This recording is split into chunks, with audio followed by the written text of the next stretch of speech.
Since I did a long garden tour of the lot garden, I thought I would also do a long garden tour here on March 13th of my original garden is the name that I have for this one. All these leaves have gotten stuck here around the perimeter of the garden, which I'm super happy because that gives the critters, the insects, a place to live over the winter. And it'll be interesting to see how stuff comes up from them. I'm going to show here while I'm here. I have all these foxgloves that seeded themselves here. There's also a poppy in there. I'll probably move those out. Again, there weren't very many tulips that came back, which I was kind of expecting. I didn't move these daffodils, so they stayed in what was supposed to be a temporary bed for them. And then there's some more here. Over here in this bed that was a temporary bed that I built for the tulips last year, and then the marigolds had seeded themselves in there, but I moved these bachelor buttons and nigella had all seeded themselves in my pathways, and so I moved them in here. It's kind of an ongoing project that I'll be working on. I have lots of debris that still needs to get picked up. I have oregano. It's funny, this oregano needs to move out of the fence. I think I probably want to move this yarrow out of the fence. There's also, this is penstemon that brought me so much joy last year. And then there's a bunch of oregano here that also needs to get moved out of the fence. Any of the plants that the deer don't demolish, I'd like to move out of the fence. This is where my lisianthus were last year. It's so interesting to see the difference here compared to the lot garden, that all of these guys, well, most of them, this is the only few that have a little green left to them, but they definitely don't look like they're gonna survive. I got this cold frame from one of my friends, Melissa, with branches and batches. It's a little bit broken, but I made it work, and I have these ranuncula that made it through the winter. A lot of them died, but these guys survived, and I'm happy and excited for them to see. Again, I have all these random bags of leaves from my neighbor. Actually, these are from us. I think that Jesse collected them. And this bed has lupins. There's some over there too. It's funny because one of the biggest things that is starting to grow this week is the violets. And I do kind of want to get them out of here. I love them because they're native, edible, beautiful. My brother loved them, so I think of him when I see them. But I don't want them taking over the beds. I did a lot of work getting them out last year, but there's still more work to do. Here's some Sweet William. It's looking a little sad right now, but I think it's gonna perk up and be beautiful. There's a black-eyed Susan here. I should probably move that out too. There's more yarrow. I do think this yarrow was like different colors, like not just the plain white that is super aggressive.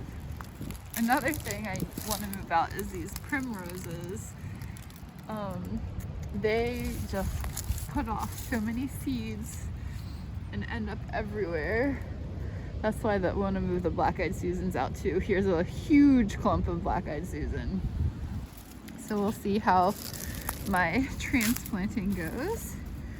Here, it's so funny because this bed used to be the outside of my fence that I had, my not nice fence. And so you can see I had tons of daffodils here because the deer don't tend to bother them. I should probably thin them out and move them places. I'm not as concerned about moving them necessarily outside of the fence, but just to have them other places. Now this area here, it kind of ends up being like a whole block of garden, and so I have plans. I want this to stay a bed here, but I need to move all these bulbs and tubers. What are irises? Are they tubers? I need to move those outside of the fence too, and mostly outside of this. I want this to be a walkway here and then to have another bed. So we'll see. There's also tons of woodland poppy that I would like to move. You can see again, there's like so many violets here. They're just starting. I mean, I really think it was just this last week that they started growing. And it makes me happy, but I also need them to be someplace else. I do have a couple. This snapdragon survived, and there's another, where is it, snapdragon here. These beds definitely need some work. Now here, I'm very excited, this guy here, this is a, what is it, oh my goodness, Oriental poppy, and this one here, and they get these huge buds and poppy blooms. Now this, I can't tell, I don't remember having a snapdragon here last year, but I'm pretty sure that's what that is. So I don't know if it seeded itself in the fall. And then this is all, well, this is all weeds that need to come up. I have my blueberry bushes that I would eventually like to move, but I'll probably wait until the fall to move them. That seems like a better time. There's some more woodland poppies. There's some lemon balm. I have this huge list of things that I want to move out. Oh, this is crazy. Before I broke my foot, I had been moving these.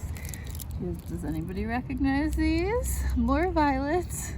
But I stuck them in this pot and meant for them to just be there until I moved them and planted them somewhere else, but they ended up there all winter. But they seem pretty happy. And it's the same thing here. You can see they're all like lumpy clumps, and they're just all ones that I dug up and meant to transplant, but then my broken foot set me back. And then you can see all my winter sowing. All the jugs that are over here are ones that have germinated already.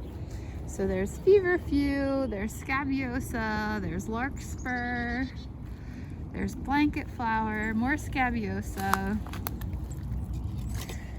lots of scabiosa. I don't know, that one says pincushion, which is the common name for scabiosa. There's delphinium, poppies, snapdragons, so that's fun. There's also my rhubarb. I think anybody that's followed along knows how much I love my rhubarb. There's another place where I have rhubarb that's like slightly farther ahead. Here's the penstemon. It's so crazy. They're so tiny. Look at how tiny they are. It's very exciting though. More larkspur. There's some columbine here. I should probably plant that somewhere in the ground so it'll be happier. This is my favorite oak leaf hydrangea. It looks completely dead right now, but we all know that it'll come back, and it's gonna be wonderful. There's lots of black-eyed Susans here. And let me see, here's my asparagus, but I don't see any signs of life there. Violets! There's violets there! Oh my goodness, so many violets. And then these winter sowing things, these were the ones that hadn't germinated, but when I was coming by yesterday, I did see, here's some milkweed, and that has a couple, at least two, that I can see that have germinated. I had to cover all of those back up, it was 80 degrees, so I had to uncover them, but then I had to cover them back up with our snow and crazy cold yesterday and coming in the next week. Here is the other place that I have the rhubarb, and you can see that that leaf is slightly more unfurled than the other ones, so that makes me super happy to see. And then these guys are all in the last 3 days, the 3 days this week where it was so beautiful, I was just planting hardy, either perennials or hardy annuals. I doubt that anything has done anything, because that was just, what is it? It's Friday and I started on Monday. It's funny though, this one sweet pea here, I didn't cover it completely and you can see it like swelling. There's another one here that's, wait, where is it? Here, you can see it. So it'll be fun to see what happens. There is, let me see, there's a hellebore here. Oh my goodness, look, here's a volunteer hellebore that I hadn't seen last year, but it clearly must have been growing last year. And then there's woodland poppies and violets here. These are violets. These guys are ones that I got from Kurt, and I'm really excited about them because they're different than the ones I had. And over here also, I don't know how I would tell them apart, and maybe they're a little behind because I planted some yellow violets here. So we'll see how everything progresses throughout the season. It looks bare now, but soon it's going to be lush and beautiful.